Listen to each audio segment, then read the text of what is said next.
नमस्कार। आज हम चैप्टर 2 का सेकंड लेक्चर पढ़ने वाले हैं, ठीक है, जिसमें हम लोग पढ़ेंगे potential due two point charge. इस लेक्चर के बारे में शुरू करने से पहले ना मैं एक बात बता देना चाहता हूं कि जो potential due two point charge पहले कहीं और से पढ़ चुका है ना, वो इस लेक्चर को जरूर देखना। मैं आपको विश्वास दिलाता हूं कि आप YouTube पे 10 जगह चाहे ये टॉपिक पढ़ चुके हो, लेकिन जो आप आज इस लेक्चर में जानने वाले हैं ना, वो कहीं भी आपको पता नहीं है। और ये बात मैं गारंटी के साथ कह रहा हूं, अपने बड़े भाई पर विश्वास कर कर सिर्फ आने वाली 15 मिनट इस वीडियो में रुक जाना, और स्पेसिफिकली उन्हें बोल रहा हूं जो इस टॉपिक को पहले पढ़ चुके हैं।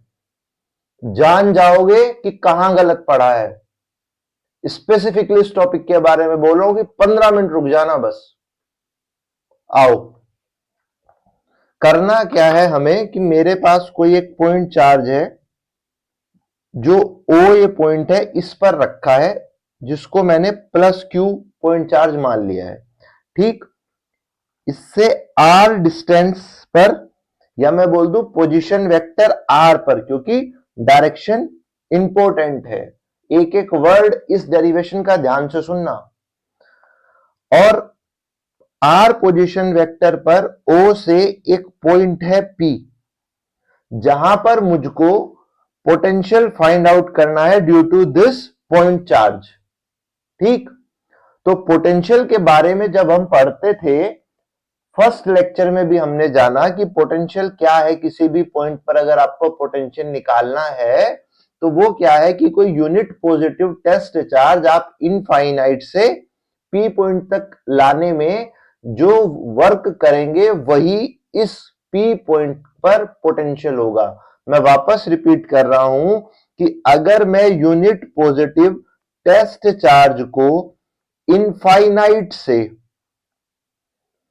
P पॉइंट पर लाने के लिए जो वर्क करूंगा वही क्या होगा, इस पॉइंट पर पोटेंशियल होगा।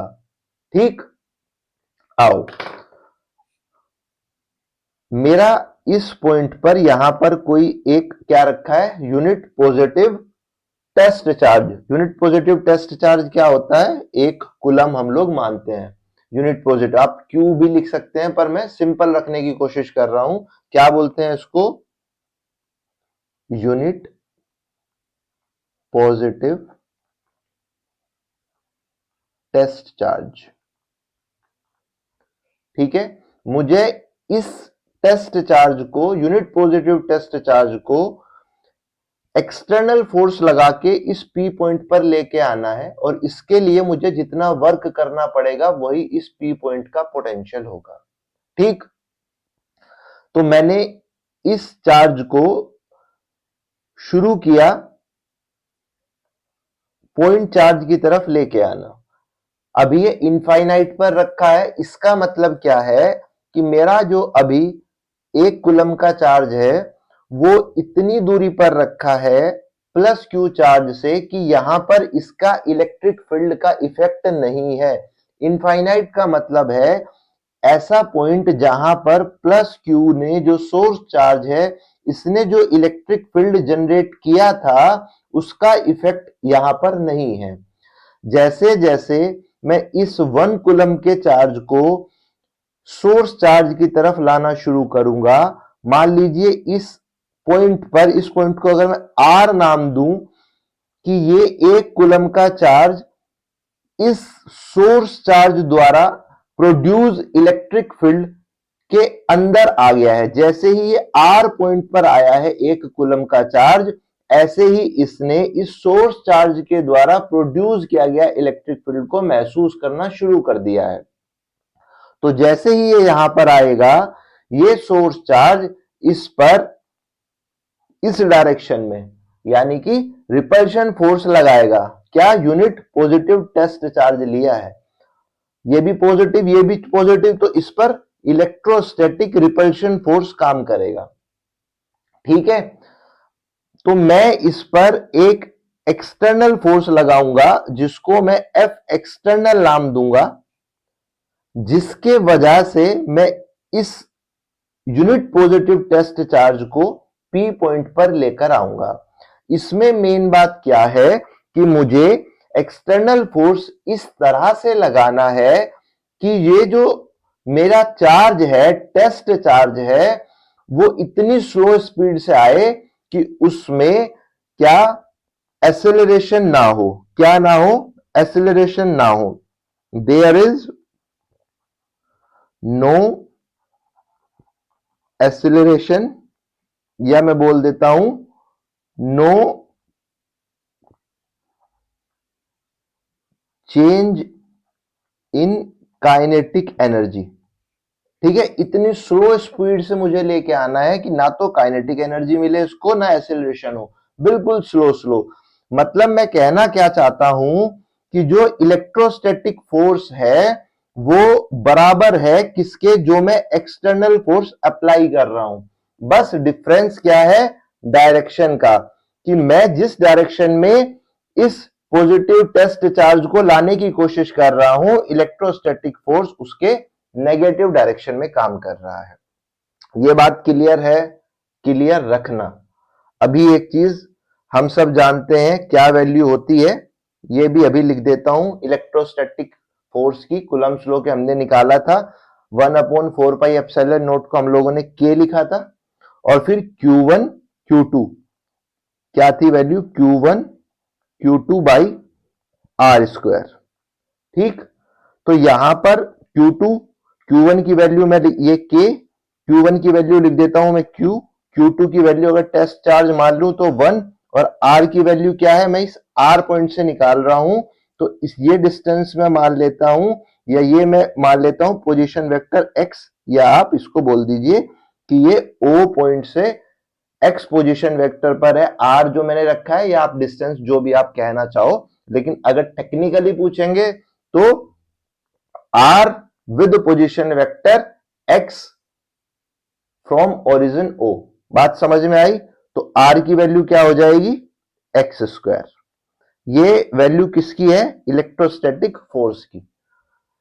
ठीक है, क्वेश्चन में जरूरत पड़ेगी। अब जैसे कि हम लोग कोशिश कर रहे हैं कि एग्जाम रेडी नोट्स बनवाए, तो मैं एक एक चीज लिखवाऊंगा। जैसे ही मैं इसकी थ्योरी पूरी करा दूंगा तब वो पॉइंट आएगा जिसके बेस पे मैं बोल रहा हूं कि आपने जहां से भी डेरिवेशन पढ़ा है ना, गलत पढ़ा होगा।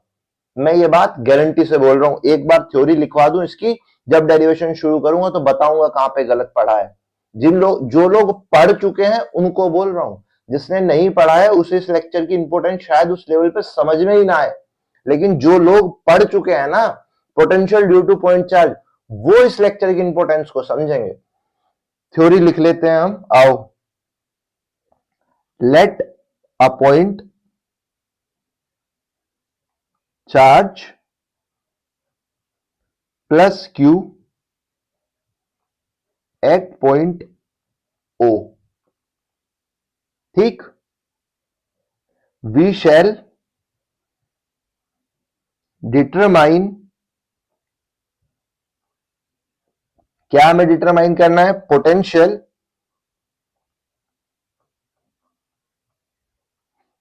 Eight P. ठीक है, with position vector R from O. Clear है? लिख दिया है कि एक पॉइंट चार्ज है प्लस क्यू ओ पॉइंट पर, और हमें डिटरमाइन करना है पोटेंशियल पी पॉइंट पर। ठीक है, विद पोजीशन वेक्टर आर। आप लिखना चाहें डिस्टेंस आर भी लिख दीजिए, लेकिन मैं एग्जैक्ट लिखने की कोशिश कर रहा हूं। अब we know potential at P, जिसको हम लोग वीपी नाम देंगे, is equal to the work done in bringing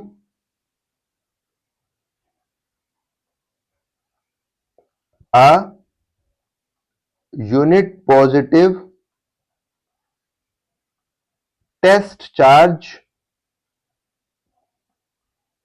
from infinite to P. ये बात क्लियर है क्या कि पोटेंशियल एट पी क्या होगा, work done in bringing a unit positive test charge from infinite to P. 90% teachers इसको क्या लिखाते हैं कि हम ये मान लेते हैं कि ये जो अभी डिस्टेंस ट्रेवल करेगा, ये जो डिस्प्लेसमेंट होगा ना, यहां से एक छोटा सा जो डिस्प्लेसमेंट होगा, मैं मान लेता हूं कि ये पूरा x डिस्टेंस ना ट्रेवल करके सिर्फ dx चलेगा।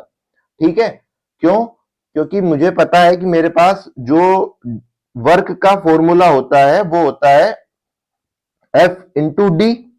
लेकिन जब भी आपके पास जो डिस्टेंस है वो फिक्स नहीं होके वेरिएबल होती है, तो हम लोग क्या करते हैं, बहुत ही स्मॉल डिस्टेंस के लिए वर्क फाइंड आउट करते हैं और फिर उसका इंटीग्रेशन कर देते हैं। ठीक उसी तरह से हम लोग यहां पर लिखते हैं dw, force into displacement dx। अब 80%, मैं बोल रहा हूं 90% यूट्यूब टीचर ना इसको क्या लिखवाते हैं, इलेक्ट्रोस्टैटिक फोर्स डॉट ds और dw, जो पूरी तरह से गलत है। ये 110% गलत है। सही क्या है, हम लोग जो वर्क फाइंड आउट कर रहे हैं ना, वो हम लोग फाइंड आउट कर रहे हैं इलेक्ट्रोस्टैटिक फोर्स की वजह से नहीं कर रहे हैं। हम लोग फाइंड आउट कर रहे हैं एक्सटर्नल फोर्स जो हमने अप्लाई किया है वो कितना वर्क कर रहा है इस पॉजिटिव टेस्ट चार्ज को इनफाइनाइट से पी पर लाने के लिए। तो जो भी ये क्वेश्चन शुरू कर रहा है ना इलेक्ट्रोस्टैटिक फोर्स से, वो बिल्कुल गलत कर रहा है। वो पता क्यों कर रहा है, क्योंकि उसे यही नहीं पता कि जो इसमें फाइनल वर्डिक्ट आना है वो कैसे आएगा, कहां से वो इसे जस्टिफाई करेगा। मैं बताता हूं कैसे आगे। तो जो डीडब्ल्यू आपको लिखना है ना वर्क, वो लिखना है एफ एक्सटर्नल डॉट dx। ये डिस्टेंस क्या है, x, छोटा सा इसने डिस्प्लेसमेंट किया यहां पे dx, तो उसके लिए छोटा सा वर्क dw निकल गया। ठीक, इसमें कोई परेशानी? अब dw को F एक्सटर्नल फोर्स को मैं क्या लिख सकता हूं, माइनस के F E, electrostatic force minus में आएगा डॉट डी एक्स। बात समझ में आई? क्यों? क्योंकि हम लोग वर्क निकाल रहे हैं एक्सटर्नल फोर्स के लिए, और एक्सटर्नल फोर्स को जब मैं लिखूंगा इलेक्ट्रोस्टैटिक फोर्स में तो विद माइनस साइन लिखूंगा। ठीक है, अब मैं इस dw का इंटीग्रेशन कर लेता हूं क्योंकि मुझे वर्क निकालना है पूरे के लिए। माइनस एफ ई, मैं इसको ब्रैकेट में लिख रहा हूं माइनस एफ ई, क्यों लिख रहा हूं ये भी बताऊंगा, डॉट dx। लिमिट कहां से कहां तक लूंगा, मुझे इनफाइनाइट से लेके आना है, और लेके कहां तक आना है, p पॉइंट तक, जिसकी डिस्टेंस कितनी है, जिसकी डिस्टेंस r डिस्टेंस पे है, सॉरी, या r पोजीशन वेक्टर पे है, इनफाइनाइट से r तक आना है। अब यहां पे तो ये हुआ w, इंटीग्रेशन इनफाइनाइट से r। मुझे ये बताओ, जो लोग गलती करते हैं वो, अब मुझे जब मैं इस डॉट प्रोडक्ट को हटाऊंगा तो मैं यहां पर कोस थीटा लिखूंगा, लेकिन इंपॉर्टेंट बात क्या है कि इस थीटा की वैल्यू क्या है। यहीं पे लोग Fe से शुरू कर देते हैं जो पूरी तरह से गलत है, और बताते हैं कि ये जो फोर्स है ना, ये जो इलेक्ट्रोस्टैटिक फोर्स का एंगल है वो अपोजिट डायरेक्शन में है, और यहां कोस 180 लिख के माइनस ले आते हैं, जो कि गलत है। मेरी बात समझो, Fe से क्वेश्चन शुरू करते हैं, माइनस नहीं लगाते हैं, एक्सटर्नल फोर्स नहीं लगाते हैं, क्योंकि उनको यहां माइनस लाना है। कैसे आएगा, कहते हैं कि इलेक्ट्रोस्टैटिक फोर्स इस तरफ है और डिस्प्लेसमेंट इस तरफ हो रहा है, तो एंगल 180 डिग्री, लेकिन गलत। ये माइनस एफ ई है। माइनस किस चीज को डिनोट कर रहा है, डायरेक्शन को, क्योंकि वेक्टर क्वांटिटी है। या ये आप एफ एक्सटर्नल की बात कर रहे हैं, मैं रिपीट कर रहा हूं, माइनस एफ ई का मतलब है F external, direction of F external, और जो एक्सटर्नल फोर्स की डायरेक्शन है उसी डायरेक्शन में डिस्प्लेसमेंट हो रहा है। dx और माइनस के एफ ई की जो डायरेक्शन है वो सेम है, 180 डिग्री का एंगल नहीं है, एंगल है 0 डिग्री का, क्योंकि डायरेक्शन जो है ये इलेक्ट्रोस्टैटिक फोर्स की नहीं है, ये एक्सटर्नल फोर्स की है, माइनस एफ ई की डायरेक्शन है, मतलब एक्सटर्नल फोर्स की। तो क्या वैल्यू आएगी, कोस 0। अब मैं माइनस को यहां पर बाहर निकालूंगा, क्योंकि अब ये कोस डॉट प्रोडक्ट सोल्व हो चुका है, कोस 0 लिख चुका हूं, तो मैं अब लिखूंगा F E dot D x.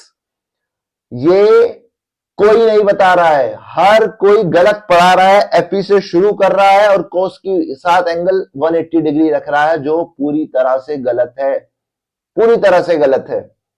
बात समझ में आई?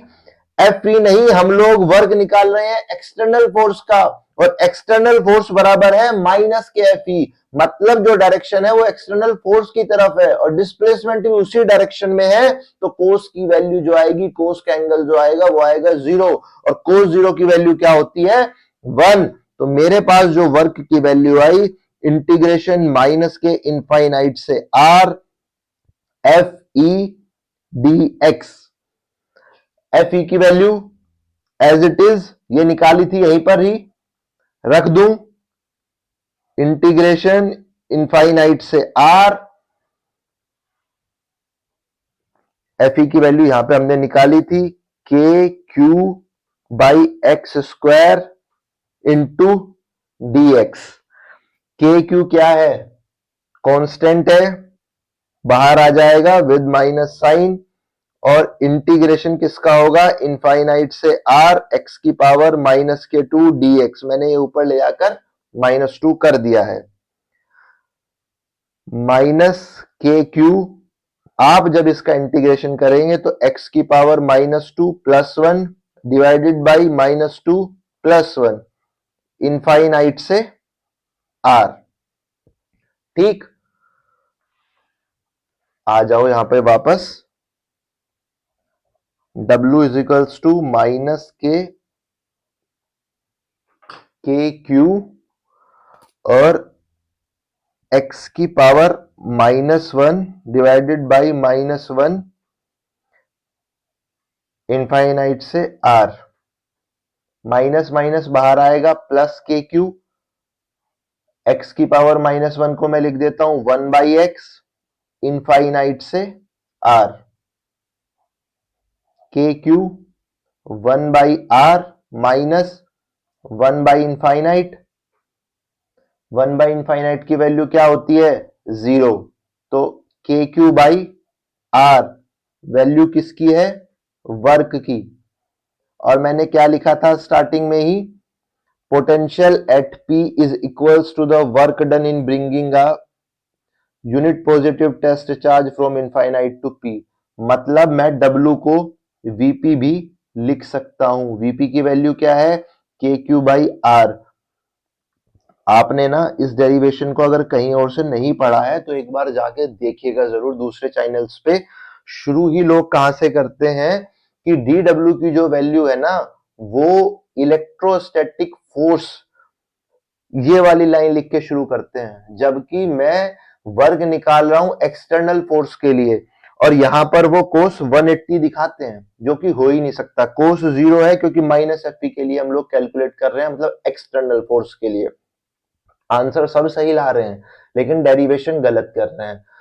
जिस भी बच्चे ने ये वाला लेक्चर देखा है ना यहां तक, मैं आपको ना ये बात चैलेंज कर रहा हूं कि अपने फ्रेंड से पूछना कि ये वाला डेरिवेशन सोल्व कर दे। अगर आपके 10 में से 9 दोस्तों ने गलत सोल्व ना किया ना, तो आना कमेंट बॉक्स पे जी भर के गाली लिख के जाना, नहीं पता है लोगों को। और अगर ये तरीका सही है और आपको आता है तो अपने दोस्तों को बताना, वीडियो को शेयर करना, ठीक है। आगे आओ, इसमें अब हमें पढ़ना क्या है कि पोटेंशियल और जो इलेक्ट्रिक फील्ड है उसका ग्राफ एक बार हम लोग पढ़ लेते हैं। ठीक, पोटेंशियल जब भी आप कैलकुलेट कर रहे हैं तो आपको एक बात ध्यान रखनी है, बहुत इंपॉर्टेंट, पहले ये जान लेते हैं। ठीक है, जब भी आप पोटेंशियल कैलकुलेट करेंगे तो आप Q को, मतलब चार्ज को, आप हमेशा विद साइन लेंगे। क्या लेंगे? With sign. ठीक है, जब भी आप पोटेंशियल कैलकुलेट कर रहे होंगे, अगर यहां पर Q प्लस Q ना लेके मैंने माइनस Q लिया होता तो पोटेंशियल माइनस के KQ बाई R आता। ये बात क्लियर है? पोटेंशियल जब भी आप सोल्व कर रहे हैं तो चार्ज को हमेशा विद साइन रखेंगे। क्या ये बात क्लियर है? क्या ये बात समझ में आई? ये बहुत इंपॉर्टेंट है। इससे पहले चैप्टर में हम जब भी न्यूमेरिकल्स सोल्व करते आए हैं तो हम चार्ज के साइन को हमेशा से कहते हैं कि जरूरत नहीं है न्यूमेरिकल में रखने की, लेकिन जब आप पोटेंशियल कैलकुलेट कर रहे होंगे तो आपको चार्ज विद साइन ही लेना है। ठीक है, अब हम लोग ग्राफ ड्रॉ करने वाले हैं जो आपके एग्जाम में बहुत ज्यादा पूछा जाता है, बिटवीन इलेक्ट्रिक फील्ड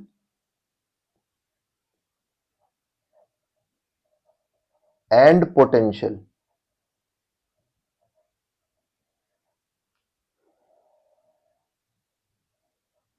ठीक,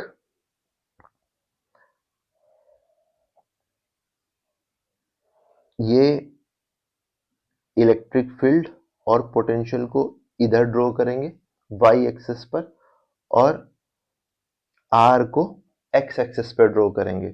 इलेक्ट्रिक फील्ड की वैल्यू क्या होती है? के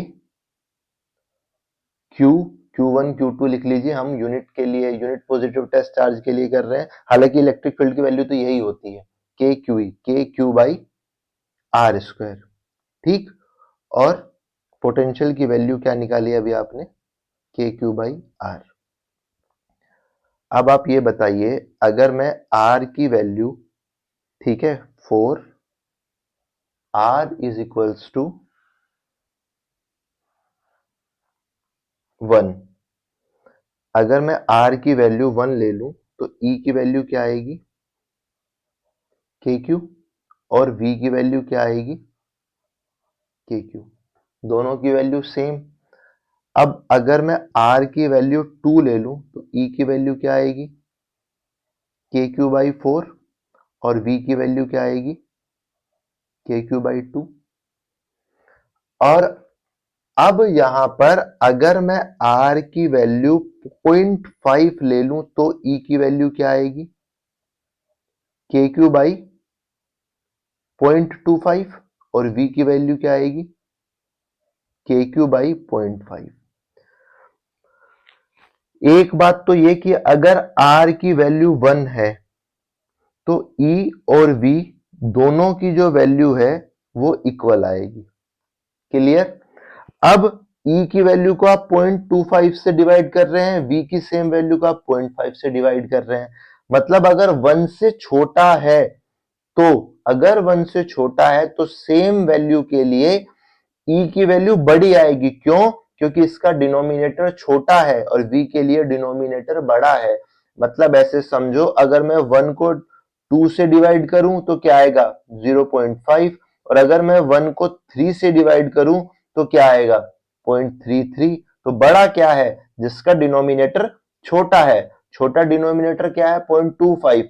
मतलब e की वैल्यू v से ज्यादा आएगी जब हम एक से छोटी वैल्यूज लेंगे, और जब हम एक से बड़ी वैल्यू लेंगे तो डिनोमिनेटर ई का ज्यादा हो गया है, मतलब ई की वैल्यू कम आएगी और वी की वैल्यू ज्यादा आएगी। समझो, इनवर्स स्क्वायर रिलेशनशिप में हमने इलेक्ट्रिक फील्ड का ग्राफ तो हम लोग पहले भी पढ़ चुके थे, वो कुछ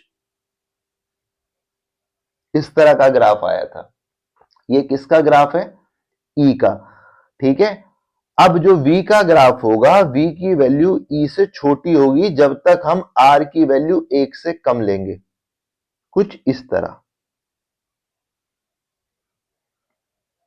लेकिन जब वैल्यूज 1 से बड़ी ली जाएंगी तो v की वैल्यू बड़ी होंगी। तो ये ग्राफ किसका है? पोटेंशियल का। बहुत इंपॉर्टेंट ग्राफ है, समझ में आया ना कैसे बना है। और ई में स्क्वायर इनवर्स स्क्वायर रिलेशनशिप है, मतलब ये बहुत ही तेजी से नीचे की तरफ जाएगा, जबकि पोटेंशियल उतनी तेजी से नीचे नहीं जाएगा। क्लियर। अब एक और इंपॉर्टेंट चीज, electrostatic potential due to system of charges, मुश्किल से 2 मिनट का पार्ट है, समझ लीजिए, क्योंकि पूरे चैप्टर में आपको इसकी जरूरत पड़ेगी। क्या? इलेक्ट्रोस्टैटिक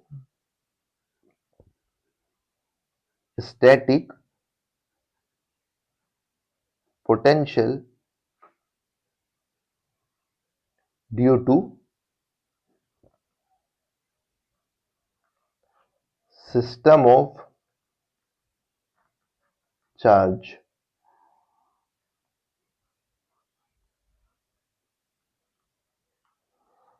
मेरे पास ये एक पॉइंट है P, और एक मेरे पास चार्ज है Q1, दूसरा चार्ज है मेरे पास Q2, तीसरा चार्ज है मेरे पास Q3।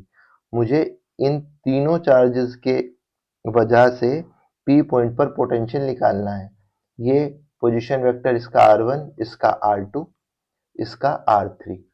ठीक, तो मुझे करना क्या है कि मैं इंडिविजुअली अलग अलग पहले Q1 चार्ज के लिए पोटेंशियल निकाल लूंगा, फिर Q2 चार्ज के लिए, फिर Q3 चार्ज के लिए, और तीनों को ऐड कर दूंगा। तो V1 की वैल्यू क्या होगी?